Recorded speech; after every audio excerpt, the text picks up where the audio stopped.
Maintenant, en Adam, nous sommes corrompus, esclaves et coupables. Il faut qu'on comprenne le concept de capitation ou de représentativité corporative. Capitation, mais c'est simple, c'est Henri Bechet qui forge le terme. On vient très près de la substitution avec la structure qu'on a dénommée personnalité corporative, que nous préférerions nommer récapitulation ou capitation, en donnant à ce terme le sens inusité, contraire de décapitation. Donc, capitation inverse de décapitation. Décapiter, on coupe la tête, on met ailleurs. Capiter, on met une tête. Et c'est l'idée que Dieu traite avec les collectivités en la personne de leur chef. Dieu, on a vu dans d'autres séances, qu'il fait alliance, et puis il y a un chef d'alliance. Et Adam était le chef d'alliance de l'humanité. Il était le représentant de l'humanité. Comme un président représente tous les membres, les citoyens de son pays, et si le président décide de partir en guerre contre un pays, tous les citoyens vont être en guerre. Vous voyez l'idée? Adam et Ève ont choisi d'aller en guerre contre Dieu, et tous les descendants et ceux qui sont représentés par Adam et Ève seront en guerre contre Dieu. Donc Adam et Ève et ses enfants, parce que Adam c'est le chef, capitation, d'accord?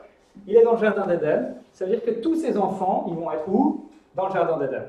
Dans la communion parfaite, ils vont être, etc., dans l'harmonie parfaite. Mais parce que Adam et Ève est chassé du jardin d'Éden, je trouve que tous les enfants d'Adam et Ève, ils vont naître où?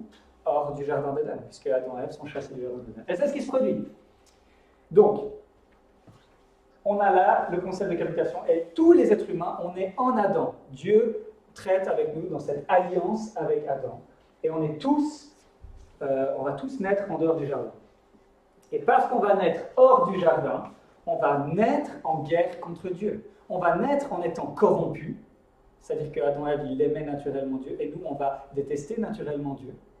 Et puis, on va naître avec une liberté qui est une liberté esclave. On va naître comme esclave, c'est-à-dire qu'on n'est pas libre d'obéir à Dieu, mais on est juste libre de faire notre propre volonté, et puis d'obéir à nos désirs mauvais qui proviennent d'un cœur mauvais. Et puis, on est donc coupable de ces péchés. Donc c'est le même principe, c'est avec ce principe de capitation que Jésus va nous sauver. C'est pour ça que Jésus est appelé le nouvel Adam. Hein? Il est le nouvel Adam parce qu'il va représenter son peuple, il va représenter tous ceux qui mettront leur foi en lui. Jésus est le berger de ses brebis, le roi pour son peuple, le maître pour ses amis, la tête pour l'épouse, etc., etc. Vous comprenez le concept. Donc en Adam, et ça c'est essentiel, nous sommes coupables, corrompus, esclaves.